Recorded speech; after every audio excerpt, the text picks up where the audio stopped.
Okay. Hello everyone. Today going to take another important current affairs session. Is about environment issues.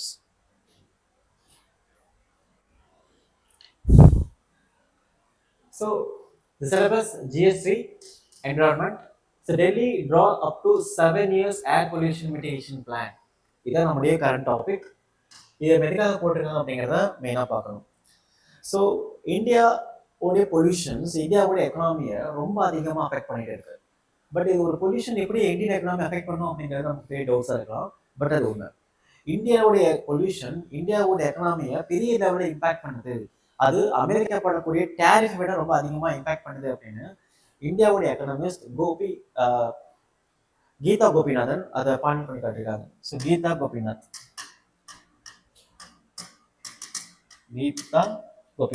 So India's pollution affected Indian economy. Then the USA tariff அப்படின்னு சொல்லியிருக்காங்க. இதெல்லாம் முக்கியமான ஒரு code words. இதை என்ன பண்ணலாம், mains ஆன்சரிங்ல நம்மளுடைய கன்க்ளூஷன்ல ஏதாவது ஒரு பாயிண்ட் என்ன பண்ணலாம், இதை நோட் பண்ணி காட்டலாம். ரொம்ப ஹைலைட்டிவான பாயிண்ட்ஸ். அப்போ அந்த அளவுக்கு ஒரு பொல்யூஷன் கிரியேட் ஆகுதுன்னா எஸ் அஃப்கோர்ஸ் இந்தியாவுடைய pollution, air pollution, land pollution and water pollution and ocean pollution, இது எல்லாமே இந்தியாவுடைய பீப்புளோடைய குவாலிட்டி ஆஃப் லைஃப் அஃபெக்ட் பண்ணும். இந்தியாவுடைய பீப்புளுடைய குவாலிட்டி ஆஃப் லைஃப் அஃபெக்ட் பண்ணும்போது அந்த குவாலிட்டி ஆஃப் லைஃப் டிகிரேட் ஆகிறது மூலமா இந்த குவாலிட்டி ஆஃப் பீப்புள் எக்கனாமில ஃபுல் ஃபிளெஜ்டா பார்ட்டிசிபேட் பண்ண முடியாம போயிடும். அப்போ ஃபுல் ஃபிளெஜ்டா எக்கனாமில பார்ட்டிசிபேட் பண்ண முடியாம போகும்போது என்னன்னா இந்த ப்ரொடக்டிவான பீப்புள் எக்கனாமில பார்ட்டிசிபேட் பண்ண முடியாம போகும்போது எக்கனாமி ஸ்லோ டவுன் ஆயிடும். ஃபார் எக்ஸாம்பிள் ஒரு யங் ஏஜ், ஒரு 25+ ஏஜ் கூடிய ஒரு டேலண்டான ஒரு ஸ்கில்ஃபுல் பர்சன் என்ன பண்றாருன்னா ஒரு ஹையர் சேலரி ஜாப்ல போறாருன்னு வச்சுக்கோங்களேன்.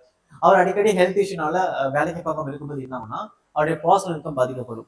அப்போ அந்த வேலையோட ப்ரொடக்டிவிட்டியும் பாதிக்கப்படும். இந்த மாதிரி நிறைய இந்தியன்ஸ் அதர் பொல்யூஷன்ஸ்னால பாதிக்கப்படும்போது என்ன ஆகுனா அவங்களுடைய ஒர்க் லைஃபும் அவங்களுடைய பர்சனல் லைஃபும், அதனால இந்தியாவுடைய எக்கனாமியும் ஸ்லோ டவுன் ஆகும். இதுதான் பொல்யூஷனால இந்தியா சஃபர் ஆகிற முக்கியமான ரீசன்ஸ். இப்போ டெல்லி என்ன பண்றாங்கன்னா ஒரு 7 years லாங் ஸ்ட்ராட்டஜி போட்டுருக்காங்க ஏர் பொல்யூஷன். ஏன்னா இந்தியாவிலே ரொம்ப ரொம்ப மோசமான ஒரு சிட்டி டெல்லி தான். உத்தரப்பிரதேஷ் அண்ட் மேகாலயா, டெல்லி அப்படிங்கிற இந்த 3 ஸ்டேட்ல தான் உலகே ரொம்ப ரொம்ப அதிகமான ரொம்ப மோசமான ஏர் பொல்யூஷன் இருக்கிறதா ஏர் குவாலிட்டி இண்டெக்ஸ் பாயிண்ட் பண்ணி காட்டியிருக்காங்க. ஓகே, இப்போ அதை பற்றி நம்ம டெல்லியில் பார்க்கலாம். The context: the Delhi government has drawn up to 7 years air pollution mitigation plan with the estimate outlay 8,300 crore. So 8,300 கோடிக்கான ஒரு பட்ஜெட்ல இந்த ஒரு பிளான் போட்டிருக்காங்க. பட் இந்த பட்ஜெட் அவங்க மட்டும் பண்ண போறது கிடையாது, வேர்ல்டு லெவல் சப்போர்ட் பண்ண போறாங்க.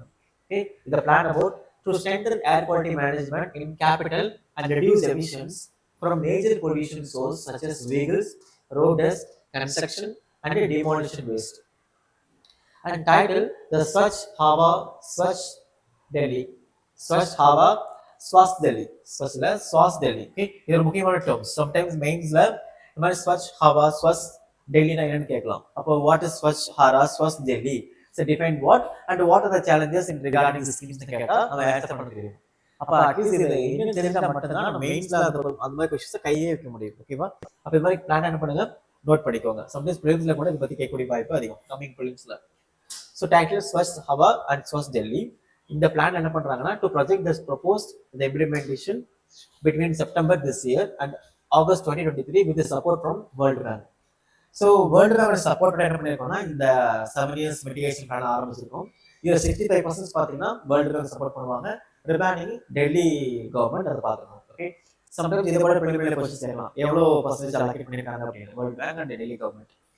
So world bank will provide 65% of financial assistance, remaining will be burden by Delhi government. Okay, the key sectors: transport, road, construction, demolition and solid waste management, industries, green space and water pollution. இது எல்லா இடங்களையும் முக்கியமான key செக்டரா announce பண்ணி இந்த இடங்களை கூடிய dust என்ன பண்றாங்கன்னா அவங்க மேனேஜ் பண்ண போறாங்க. ஸோ டெல்லியில இருக்கக்கூடிய ஏர் குவாலிட்டி இண்டெக்ஸ் எவ்வளவு பூரா இருக்குன்னா, இப்போ நீங்க மார்னிங் எழுந்து பார்க்கும்போது ஒரு வின்டர் டைம்ல மார்னிங் எழுந்திருக்கும் போது எவ்வளவு பெஸ்டா இருக்குமோ அந்த மாதிரி தான் என்டையர் ரோடு டெல்லியில பெஸ்டா இருக்கும்.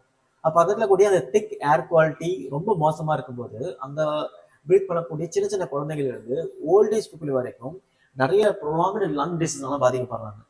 ஸோ இப்போ நமக்குலாம் ஒரு சம்மர் மந்த்ல லீவ் விடுவாங்க, வெயில் ரொம்ப அதிகமாக டைம். அந்த டைம்ல அங்கே டெல்லியில பார்த்தீங்கன்னா வின்டர் டைம்ல தான் லீவ் விடுவாங்க. ஏன்னா அந்த டைம்ல ஹாலிடேஸ் ஏன் விடுறாங்கன்னா அங்கே கூட ஏர் குவாலிட்டி பட்டு மோசமாயிடும், வெளியே வரவே முடியாது, அந்த அளவுக்கு ஏர் குவாலிட்டி ரொம்ப மோசமா இருக்கும். அப்போ குழந்தைங்க இந்த மாதிரி இடங்கள்ல சைக்காலஜிக்கலா சஃபர் ஆகுறாங்க. அண்ட் பிசிகாலஜிக்கலாகவும் சஃபர் ஆகுறாங்க. இது எல்லாமே டெல்லியோடைய அந்த ஃபியூச்சர் க்ரோத் என்ன பண்ணும், ரொம்ப பேடாக சஃபர் பண்ணும். ஸோ இந்த கீ இன்டர்வென்ஷன், ஸோ இந்த பிளான்ல என்ன பண்ண போறாங்க அப்படின்னா, establish a dedicated project management to ensure mission mode implementations. So mission mode implementation, developing advanced air quality monitoring, data analytics and integrated command and control centers based on monitoring systems. See, இதெல்லாமே keywords. For example, so இது ஒரு டெல்லின்னு வச்சுக்கோங்க. இப்போ டெல்லியில் எந்த இடங்கள்ல ரொம்ப அதிகமான ஏர் குவாலிட்டிஸ் இருக்கு, ஏர் குவாலிட்டி ரொம்ப ரொம்ப மோசமாக இருக்கு, இந்த இடங்கள், ஸோ இந்த இடங்கள் இருக்குது. ஓகே, இப்போ இந்த இடத்துல என்ன பண்ணுறாங்கன்னா ஏர் குவாலிட்டி மோசமாக இருக்குன்னு சொல்லி என்ன பண்ணுறாங்க, ஃபைண்ட் பண்ணுறாங்க. அப்போ இதெல்லாம் ஒரு முக்கியமான ஹாட் ஸ்பாட். அப்போ இந்த இடத்துல என்ன பண்ணுறாங்கன்னா டேட்டா கலெக்ட் பண்ணுறாங்க, எவ்வளோ மோசமாக இருக்கு. அப்போ இந்த மாதிரி இடங்களில் இருக்கக்கூடிய ஏர் குவாலிட்டி எவ்வளோ மோசமாக இருக்கு, industrial waste. So industrial waste இந்த இடத்துல என்ன எதனால மோசமாக இருக்குன்னா demolition waste. So demolition waste இங்கே நடக்கக்கூடியது construction activities. So construction activities data collect பண்ணி இந்த டேட்டா வச்சு என்ன பண்றாங்க, அப்போ இந்த மாதிரி ஏரியாவில் இண்டஸ்ட்ரியல் வேஸ்ட்டை ரிமூவ் பண்றாங்க, ப்ராப்பர் மேனேஜ்மெண்ட்டை கொடுக்கறது, கன்ஸ்ட்ரக்ஷன் ஆக்டிவிட்டிஸ் ரிமூவ் பண்றதுக்கான ப்ராப்பர் ஸ்டெப்ஸை என்ஷூர் பண்றது. இந்த இடத்துல டிமாலிஷன் வேஸ்ட்டை எப்படி நம்ம சஸ்டைனபிளா மேனேஜ் பண்ணாங்க பிளான் போடுறது. இது மூலமா என்ன பண்ண முடியும், இது மாதிரி லொக்காலிட்டியில நடக்கக்கூடிய அந்த ஏர் பொல்யூஷனை டார்கெட்டடா என்ன பண்ண முடியும், ரெக்டிஃபை பண்ண முடியும். இதுதான் முக்கியமான விஷயம். Strengthen inter-departmental coordination and collaboration with the Indo-Gangetic Plain State for asset-based pollution management. இப்போ ஒரு டெல்லி நினைச்சா மட்டுமே இதை பண்ண முடியாது. அப்போ டெல்லி பகுதியில் கூடிய பஞ்சாப், ஹரியானா, உத்தரப்பிரதேஷ், உத்தராகண்ட், ராஜஸ்தான், மத்திய பிரதேஷ் இந்த மாதிரி ஒரு கவர்மெண்டோடைய இன்டர் டிபார்ட்மெண்ட் கோஆர்டினேஷன் மூலம் என்ன பண்ண முடியும், இந்த இடத்துல வரக்கூடிய பொல்யூஷன் குறைக்க முடியும். ஏன்னா டெல்லி அப்படிங்கிறது டெல்லி கிரியேட் ஆகக்கூடிய பொல்யூஷனால் மட்டும் பாதிக்கப்படல. டெல்லி இருக்கக்கூடிய நிறைய ஸ்டேட்ஸ் என்ன ஆகுதுன்னா அவங்க கிரியேட் பண்ணக்கூடிய பொல்யூஷனும் டெல்லி அஃபெக்ட் பண்ணுறது. ஏன்னா ஏருடைய மூவ்மெண்ட் இருக்கும்ல, இப்போ ஏருடைய மூவ்மெண்ட் பார்த்தீங்கன்னா இந்த மாதிரி இப்படி மான்சூனில் பார்த்தீங்கன்னா இப்படி ஏருடைய மூவ்மெண்ட் இருக்கும்போது அப்போ இந்த இடத்துல மத்திய பிரதேஷ், ராஜஸ்தான், அங்கே கூடிய பஞ்சாப், ஹரியானா அங்கேருந்து எமிட் ஆகக்கூடிய பொல்யூஷன் என்ன ஆகும்னா அந்த ஏர் என்ன பண்ணும், அவங்களுடைய பொல்யூஷனை கேரி பண்ணிட்டு டெல்லி தான் வரும். அப்படி டெல்லி நோக்கி வரும்போது அந்த டைமில் வின்டர் இருக்கும்ல, அந்த வின்டர் என்ன பண்ணும், இந்த ஏர் பொல்யூஷனை ரொம்ப ஃப்ரீ ஸ்பேஸாக ஸ்ப்ரெட் ஆகாம அங்கே கன்ஜஸ்டடாக போய் லாக் பண்ணிடும். அப்படி கன்ஜஸ்டடாக போய் லாக் ஆகாமல் என்ன ஆகும், மிஸ்ட் மாதிரி நிறைய பொல்யூஷன் திக்காக என்ன ஆகிடும், அந்த இடத்துல அட்மாஸ்பியராக ஃபார்ம் ஆகிடும். அப்படி ஃபார்ம் ஆகினாலும் நிறைய ஏர் பொல்யூஷன், டிரான்ஸ்போர்ட்டல் இஷ்யூஸ், மிஷனரி இஷ்யூஸ்லாம் வர ஆரம்பிக்கும். இதுதான் ஒரு பெரிய பிரச்சனை. அப்போ டெல்லியில் பொல்யூஷன்னா டெல்லியில் மட்டும் இதை கண்ட்ரோல் பண்ண பார்த்தாது, டெல்லி செய்யக்கூடிய ஸ்டேட்லேயே கண்ட்ரோல் பண்ணுற மூலமா டெல்லியை சேஃப்கார்ட் பண்ண முடியும். இதோடைய integrated department coordinations. Reducing emission from major pollutions. So promote cleaner transportation by accelerating phase out pollution vehicles and expanding electric vehicles adoption and improving public transports. அப்போ டெல்லியில் இருக்கக்கூடிய மெஜாரிட்டி ஆஃப் பொல்யூஷன் எங்கிருந்து வருது, one of the major pollution vehicles இல்லையா. vehicles diesel, petrol vehicles pollution PM 2.5. PM 2.5 PMனா particular matter 2.5 சொல்லுவோம். Petrol, diesel, construction activities, industrial பொல்யூஷன்ல வரக்கூடிய முக்கியமான is a very very toxic particular matters. இந்த PM 2.5ங்கிறது நம்முடைய ஹியூமன் ஏரை விட 30 times very very very small object. அவ்வளோ ஸ்மாலாக இருக்கக்கூடிய இந்த பர்டிகுலர் மேட்டர் நம்ம இன்ஹேல் பண்ணும்போது நம்ம லங்ஸோடைய அலுவியல் பேக் சொல்லுவோம்ல, அது வரைக்கும் நாம ரீச் ஆகும். அலுவியல் பேக்ஸ் வரைக்கும் நாம ரீச் ஆகும். என்னாகும், அந்த பர்டிகுலர் மேட்டர் கெமிக்கலி ரொம்ப பொல்யூட்டடா டாக்ஸிக்கா இருக்கும்போது நம்முடைய லங்ஸுடைய இன்டர்னல் ஆர்கன் வரைக்கும் என்னாகும், இது டேமேஜ் பண்ணும். அப்புறம் நம்முடைய லங்ஸ் ரொம்ப ப்ராப்ளம்டா நிறைய டிசீஸ் ஃபேஸ் பண்ண இருக்கும், நிறைய இன்ஃபெக்ஷன் ஆகும், சம்டைம்ஸ் க்ரானிக்கல் டிசார்டர் கூட கிரியேட் பண்ணும். அண்ட் மென்டல் ட்ராமா, இந்த மாதிரி நிறைய விஷயங்கள் என்ன பண்ணும், இந்த மாதிரி டஸ்ட் கிரியேட் பண்ணும்போது ஒரு பர்சனுடைய குவாலிட்டி ஆஃப் லைஃப் என்ன ஆகும், அஃபெக்ட் ஆகும். Okay, next establish advance pollution under control systems. அப்போ ஒரு இடத்துல ஒரு அட்வான்ஸ் பொல்யூஷன் கண்ட்ரோல் வைக்கிறாங்க. ஃபார் எக்ஸாம்பிள் எங்க ரொம்ப அதிகமா அந்த மாதிரி லொக்காலிட்டியில என்ன பண்றாங்க, ஒரு அட்வான்ஸ் மெட்டீரியல் வைக்கிற மூலமா இந்த இடத்துல பொல்யூஷன் கண்ட்ரோல் எவ்வளவு அதிகமாயிட்டே வருங்கிறத டைம் டு டைம் என்ன பண்ணணும், நம்ம ரெக்கார்ட் எடுக்கவே முடியும். அது ரெக்கார்ட் எடுத்துட்டு என்ன பண்ண முடியும்னா, அப்போ இருக்கக்கூடிய டைம் டு டைம் ரிவ்யூ மூலமா எந்த சிச்சுவேஷன்ல, எந்த பர்டிகுலர் டேஸ்ல, இல்லை எந்த பர்டிகுலர் டைம்ல இல்லை எந்த பர்டிகுலர் சீசன்ல இந்த ஏர் பொல்யூஷன் ரொம்ப மோசமாகுது அப்படிங்கிற டேட்டாஸ் எடுத்து அந்த மாதிரி சீசன் அந்த மாதிரி பர்டிகுலர் டைம் வரதுக்கு முன்னாடி என்ன பண்ண முடியும், நிறைய ஸ்டெப்ஸ் எடுத்து அந்த மாதிரி ஏர் பொல்யூஷன்ஸை ரொம்ப மோசமாக பார்க்காம கண்ட்ரோல் பண்ண முடியும். இதுதான் advance pollution controls. Implementing dust control measures through the road redevelopment, end-to-end paving and mechanized cleaning and innovative dust support suppression technologies. சரி, இப்போ இந்த மாதிரி நிறைய டஸ்ட் பார்ட்டிகல்ஸ்லாம் என்ன ஆகும்னா அந்த ஏர்ல அப்படியே கன்ஜஸ்டடாக இருக்குல்ல, அதை கிளியர் பண்ணுற மாதிரி நிறைய மெக்கானிக்கல் வேஸ்லாம் கொண்டு வரணும். ஃபார் எக்ஸாம்பிள் அந்த ரோட்ஸை கிளீன் பண்ணுறது, ரோட்ஸ் ரொம்ப கன்ஜஸ்டடாக இல்லாமல் இருக்கிறது, ஃப்ரீ ஸ்பேஸ் வைக்கிறது, அதுக்குள்ள ஃபர்தர் கன்ஸ்ட்ரக்ஷனை வச்சு ஏரோடைய மூமெண்ட்டை பிளாக் பண்ணாமல் இருக்கிறது, இப்போ நிறைய விஷயங்கள் என்ன பண்ண முடியும், அந்த கன்ஜஸ்ட் ஏரியாவை கிளியர் பண்ண முடியும். Okay, strengthen construction and a demolition based management and promote the use of recycle aggregate manufacturing system. அப்போ டிமாலிஷ் பண்ணக்கூடிய வேஸ்டேஜும் இண்டஸ்ட்ரியில் இருக்கக்கூடிய வேஸ்டேஜும் நம்ம அப்படியே என்வரன்மெண்ட்ல கொட்டாம என்ன பண்ண முடியும்னா அதை ஒரு ப்ரொடக்டிவான ஒரு ரீசைக்கிள் விஷயமா மாற்றணும். ஃபார் எக்ஸாம்பிள் டிமாலிஷ்ல வரக்கூடிய வேஸ்ட் என்ன பண்ணணும்னா அந்த வரக்கூடிய பக்கத்துல கூடிய ஒரு பிளாட்ஃபார்ம் பில்ட் பண்ணுறது யூஸ் பண்ணலாம்.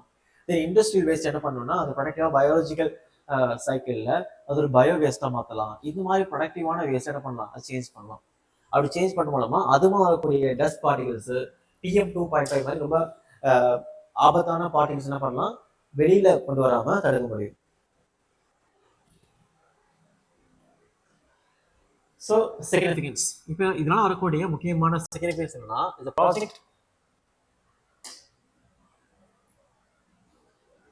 project is expected to improve the air quality, reduce emission from transport industry, waste and dust sources. So இப்போ இதனால வரக்கூடிய இம்பார்ட்டன்ஸ் என்ன சொல்றாங்கன்னா, இதனால ஏர் குவாலிட்டி இம்ப்ரூவ் ஆகும், டஸ்ட் எமிஷன்ஸ் ரெடியூஸ் ஆகும், டிரான்ஸ்போர்ட் இண்டஸ்ட்ரியோட வேஸ்ட் என்ன பண்ண முடியும், டஸ்ட் சோர்ஸை இது மூலமா நிறைய விஷயங்கள்ல டஸ்ட்டை ஃபார்ம் ஆகும் பார்த்துக்க முடியும். Okay, next it will strengthen governance, enhancing green cover and employment opportunity and quality management. இதெல்லாம் வரக்கூடிய other advantages. ஓகே, நம்ம இந்த பிளானை ப்ராப்பரா எக்ஸிக்யூட் பண்ற மூலமா. Then world air quality reports. நம்ம எதுக்காக இந்த மாதிரி ஒரு 5 long year பிளான் பண்ணணும், 8,300 crore இதுக்கு ஸ்பெண்ட் பண்ணணும் அப்படின்னா இந்த ரிப்போர்ட்னால தான். இந்த ரிப்போர்ட் என்ன சொல்லியிருக்குன்னா, 6th amongst the world most polluted countries, அதுல 1 இந்தியா. அது ரேங்க் பாருங்க, 6th ரேங்க் கொடுத்துருக்காங்க. So the national average to PM2.5, the concentration of 48 gram per million. Okay, so இந்த இடத்துல இருக்கக்கூடிய அந்த PM2.5 கான்சென்ட்ரேட் பாருங்க, WHO சொன்னதை விட கிட்டத்தட்ட 5 மடங்கு அதிகமா இருக்கு. சாரி 10 டைம்ஸ் அதிகமா இருக்கு. அவ்வளோக்கு அதிகமா இந்த PM2.5 ஒரு இடத்துல கான்சென்ட்ரேட் ஆயிருக்கு. அவ்வளோக்கு அதிகமா கான்சென்ட்ரேட் ஆகும்போது என்ன ஆகும்னா, அவங்களுடைய லங்ஸ் ரொம்ப சிவியரா பாதிக்கப்படும் போது அவருடைய என்டையர் குவாலிட்டி ஆஃப் லைஃப்பும் அந்த இடத்துல ஷட்டர் ஆயிடும்.